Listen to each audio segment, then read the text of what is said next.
C'est le Père qui est à moi. C'est pas quelqu'un. Le Saint-Esprit n'est pas au dehors. C'est le Père qui est à moi. Jean 14.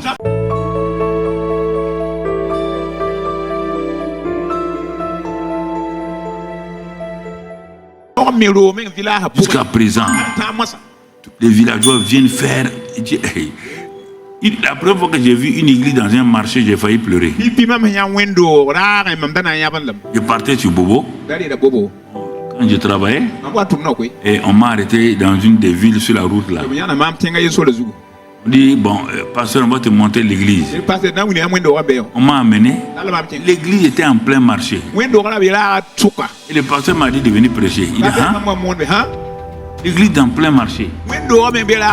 Au moment où moi je parle de Jésus, en ce temps, les femmes qui étaient assises sur. On a fait. Oui, les trucs de l'église là. Ils disaient, Tom Sobi en haut. Samsa. Moi je prête, Jésus est là et dit Tom Sobi en haut.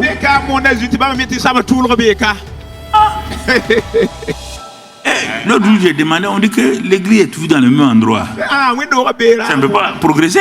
Ça va progresser comment?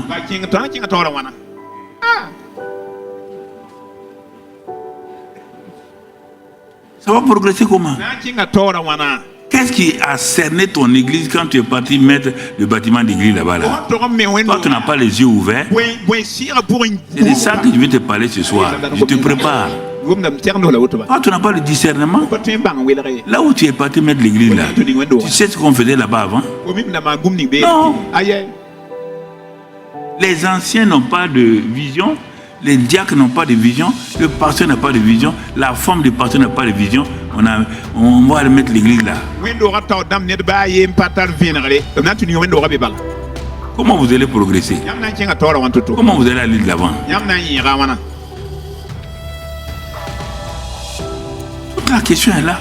La conquête ne peut réussir que si tu vois dans l'invisible ce que tu dois conquérir. Si tu vois dans l'invisible ce que tu dois conquérir et que tu as la foi, tu dois sortir ce qui est dans l'invisible là pour le manifester dans le visible. Le bâtiment est sorti de l'invisible. L'invisible de la personne, l'architecte là, c'était le bâtiment était en lui. Quand j'ai appelé, il dit il faut faire comme ça là. Il a dit il n'y a pas de problème. Il est parti, il a amené le bâtiment sous forme de dessin. Il a sorti ça d'où? De lui. Le bâtiment était en lui, invisible. Il l'a extrait pour donner. Toi, tu as tout en toi. Dieu, écoutez-moi. Comment Dieu a fait le monde?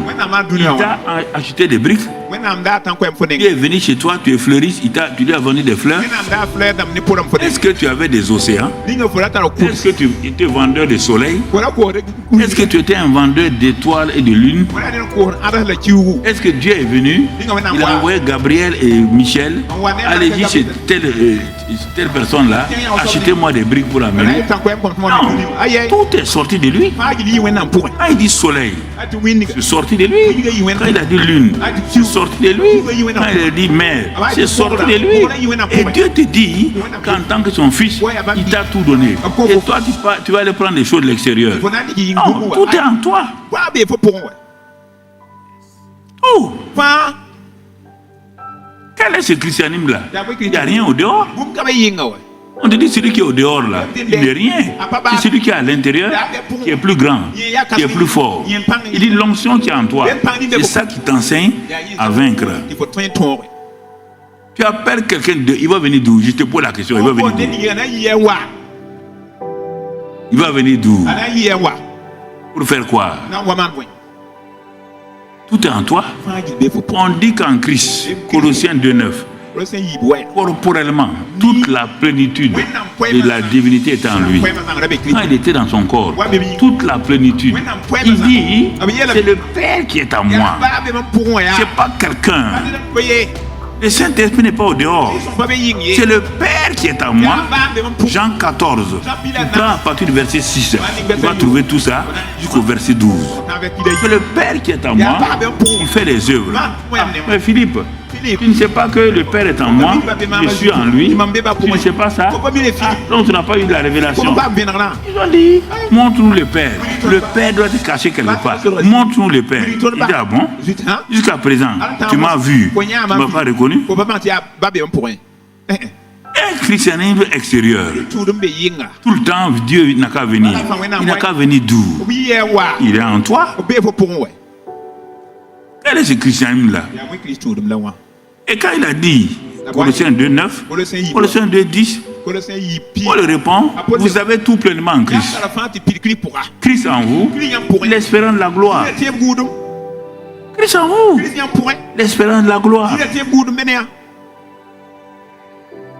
Je ne sais pas. Vous cherchez quoi au dehors?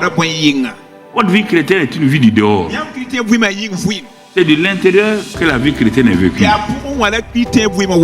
Pas de l'extérieur. L'intérieur. Mais il faut voir cet intérieur-là.